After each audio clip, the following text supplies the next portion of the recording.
At dito nga sa lugar namin, napakadalas ng umulan pagkahapon, kaya naman naisipan ko magluto nitong sinigang. Napakasarap naman kasi pagka mainit yung sabaw. Hey, what's up mga kaibigan? Eto, meron tayo ditong karne ng baka. Bali, dalawang klase ng karne to. Meron din tayo ditong karne ng baboy. So, gagawin natin dito, paghahaluin natin to sa ating lulutuin. Dito sa isang kawali, pinagsama ko lang yung karne ng baka at yung karne ng baboy. So, tinubigan ko lang yan at papakuluan natin ito. Kapag kumukulo na at lumabas na yung kanyang mga impurities, itatapon natin yung sabaw niyan. Huwag kayong manghinayang sa sabaw niyan kasi yun naman yung unang kulo na itatapon natin at sandali lang naman yung pinakuluan. Tapos dito sa ating pressure cooker, palalambutin natin ito.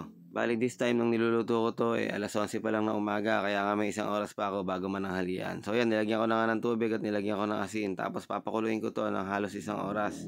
At habang nakasalang naman yung ating mga karne, naghiwa na nga ako dito ng mga kamatis. Mga 6 na pirasong kamatis yung hiniwa ko. Tapos meron ako ditong labanos, gagayatin natin ito ng katulad ng nakikita nyo sa video. Pwede naman kayong mamili kung anong mga gulay ang ilalagay nyo sa sinigang. Yung mga usual na nilalagay sa sinigang, wag naman yung mga repolyo, ganun. Hindi naman pang sinigang yun. So yun, naghiwa lang ako dito ng mustasa at yung kanina yung mga sitaw, ito naman yung okra. At syempre, tapos na nating pakuluan, kaya nga ito, sasali na natin sa isang malaki-laking lalagyan. Bali kung mapapansin mo nga, 3 beses na ako nagsali ng lalagyan. Huwag kayong mag-alala, ako naman na maghuhugas niyan. So yan, nilagay ko na nga yung ating mga kamatis na hiniwa.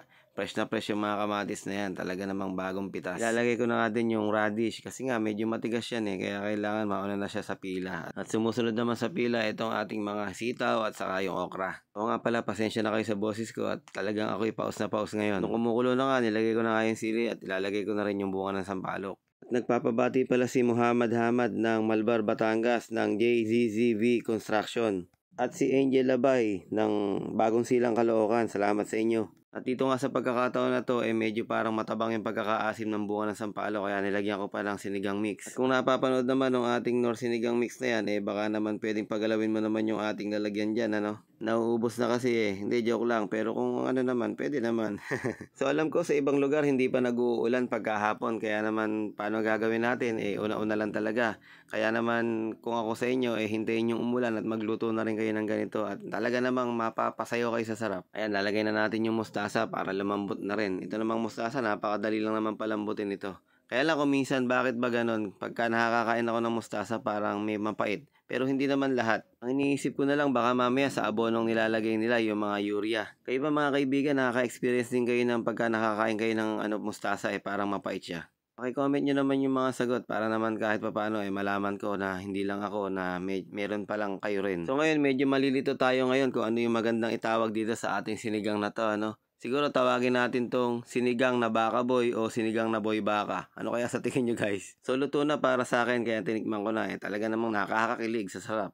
Salamat pala dun sa mga bagong pasok pa lang dito sa ating page at saka yung mga dati na nanonood. Maraming salamat sa patuloy na pagtangkilik sa inyo. So yun, titikman na natin. Meron tayo ditong kanin at saka meron tayo ditong sausawan na pati, sili at kalamansi. Paano pa guys? Kakain na ako. Bago pa mahulihan lahat, I love you all. Salamat.